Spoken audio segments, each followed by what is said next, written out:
കലോത്സവത്തിലെ നാടൻപാട്ട് മത്സര വേദിയിൽ പ്രതിഷേധമാണ്. ഇപ്പോൾ ശബ്ദ സംവിധാനത്തിലെ പിഴവ് ചൂണ്ടിക്കാട്ടിയാണ് പ്രതിഷേധം. കൊല്ലം സെന്റ് ജോസഫ് കോൺവെന്റ് സ്കൂളിലെ വേദിയിലാണ് പ്രതിഷേധം. രേഷ്മ ബാബു ചേരുന്നുണ്ട്. തത്സമയം രേഷ്മ, ഇപ്പോഴും പ്രതിഷേധം തുടരുകയാണോ?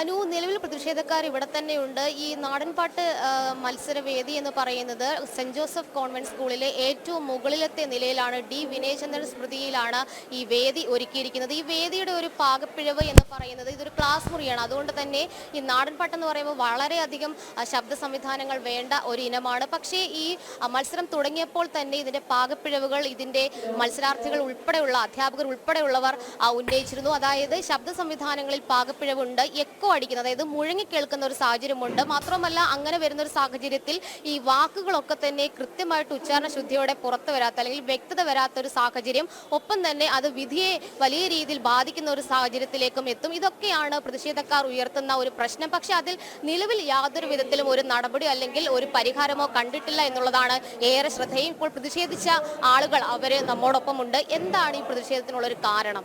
പ്രതിഷേധം ആദ്യം തന്നെ ഈ നാടൻപാട്ട് മത്സരത്തിന് തിരഞ്ഞെടുത്തപ്പോൾ തന്നെ ഞങ്ങളുടെ പ്രതിഷേധം ഞങ്ങൾ അറിയിച്ചതാണ്. കാരണം ഇത്രയും ജനകീയമായിട്ടുള്ളൊരു കലാരൂപം ഈ ചുരുങ്ങിയ ഒരു വേദിയിലേക്ക് മാറ്റിയത്, ഇതേതെങ്കിലും നല്ല ഒരു വേദി 62ാമത് സംസ്ഥാന സ്കൂൾ യുവജനോത്സവത്തിൻ്റെ ഏറ്റവും മനോഹരമായിട്ടുള്ളൊരു വേദിയിലാണ് ഇത്രയധികം ജനകീയ പങ്കാളിത്തമുള്ള ഒരു കലാരൂപം നടത്തേണ്ടത്.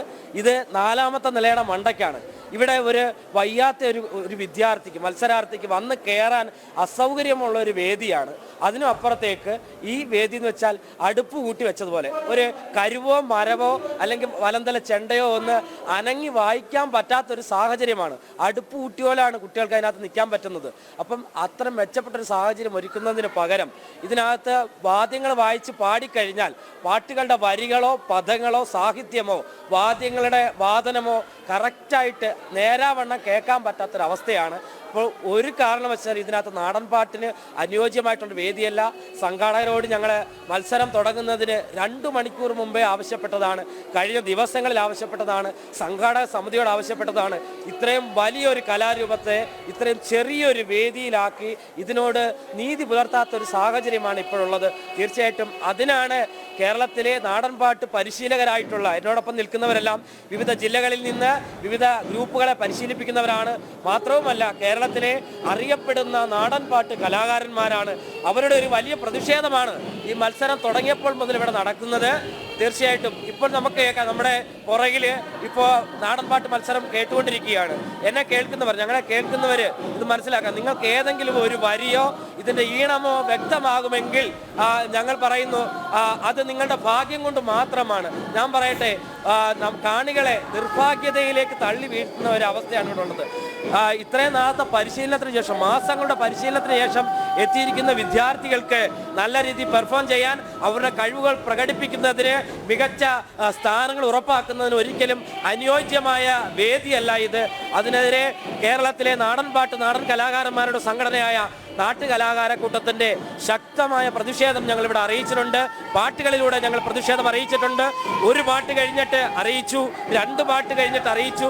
പക്ഷേ സംഘാടകര് ഇതിനെ ഒരു തൃണവത്കരിച്ചുകൊണ്ട്, ഇതിനൊന്നും വകവെക്കാതെ ഇവിടെ തന്നെ പാടിയാൽ മതി, നിങ്ങൾ വേണമെങ്കിൽ പാടിപ്പോ എന്നുള്ള രീതിയാണ് ഇവിടുത്തെ വിദ്യാർത്ഥികളോട്, നാടൻപാട്ട് മത്സരാർത്ഥികളോട് കാണിക്കുന്നത്. തീർച്ചയായിട്ടും ഇത് അങ്ങേയറ്റം കലാകേരളത്തിന് അപമാനകരമാണ്. കാരണം കേരളത്തിന്റെ മുക്കിനും മൂലയിലും നാടൻ പാട്ടുകാരുന്നുണ്ട്, നാടൻ പാട്ട് സംഘങ്ങളുണ്ട്.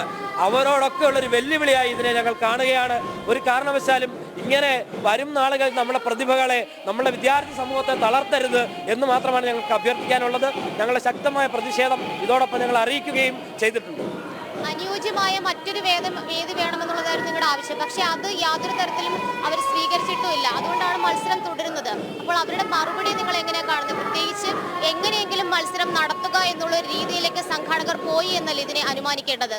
തീർച്ചയായിട്ടും ഞങ്ങൾ സംഘാടകരോട് ആവശ്യപ്പെട്ടതാണ്, ഒന്നാമത്തെ വേദി തന്നെ, മെയിൻ വേദി തന്നെ ഇത്രയും വലിയൊരു കലാരൂപത്തിന്, പ്രത്യേകിച്ച് കേരളത്തിലെ കലാഭവൻ മണിച്ചേട്ടനോട് നീതി പുലർത്തുന്ന ഒരു സമൂഹം, PS ബാനർജി എന്ന അനുഗ്രഹീത നാടൻ പാട്ടുകാരനോട് നീതി പുലർത്തുന്ന ഒരു സമൂഹത്തോട് കാണിക്കുന്ന ഏറ്റവും വലിയ വെല്ലുവിളിയായി നമുക്കിതിനെ കാണാൻ കഴിയും. ഒന്നാമത്തെ വേദി തന്നെ ഈ നാടൻപാട്ട് കലാരൂപത്തിന് നൽകണമെന്ന് തന്നെയാണ് ഞങ്ങൾ ആവശ്യപ്പെട്ടത്. സംഘാടകര് ഒരു കാരണവശാലും അതിന് അനുവദിക്കുന്നില്ല.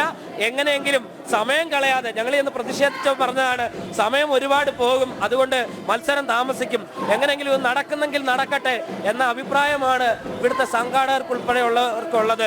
സ്റ്റേജിലിരിക്കുന്ന അധ്യാപകരോട് ബന്ധപ്പെട്ടപ്പോഴും അവർ അങ്ങനെ തന്നെയാണ് പറയുന്നത്. തീർച്ചയായിട്ടും ഇത് അങ്ങേയറ്റം ദൗർഭാഗ്യകരമായിട്ടുള്ള ഒരു കാര്യം തന്നെയാണ്. പാർശ്വവൽക്കരിക്കപ്പെട്ടിരുന്ന ഒരു സമൂഹത്തിന്റെ പാട്ടുകളെ ഇപ്പോഴും പാർശ്വവൽക്കരിച്ച് തന്നെ കാണുന്ന ഈ ആധുനിക സമൂഹത്തോട് ഞങ്ങൾക്ക് പറയാനുള്ളത്, ഇവിടുത്തെ സംഘാടകരോട് പറയാനുള്ളത്, ഇതിന്റെ പിന്നിൽ പ്രവർത്തിക്കുന്നത് നാടൻ പാട്ട് എന്നുള്ളത് കേരളത്തിലെ മുഴുവൻ ജനങ്ങളുടെയും പാട്ടായി ഇന്ന് മാറിയിരിക്കുകയാണ്. ഒരു കാലഘട്ടത്തിലാണ് ഇത് പാർശ്വവൽക്കരിച്ചതെങ്കിൽ ഇന്ന് കേരളത്തിലെ കൊച്ചു കുട്ടികൾ മുതൽ മുതിർന്നവർ വരെ ഇന്ന് നാടൻ പാട്ടുകൾ അഭിമാനത്തോടു കൂടിയാണ് പാടുന്നത്. ഇതിനെ ഈ മത്സര വേദിയിൽ വളരെ മ്ലേച്ഛമായ രീതിയിൽ പുച്ഛത്തോടെ കണ്ട സംഘാടകർക്കെതിരെ ഞങ്ങളുടെ പ്രതിഷേധം ഞങ്ങൾ അറിയിക്കുകയാണ്.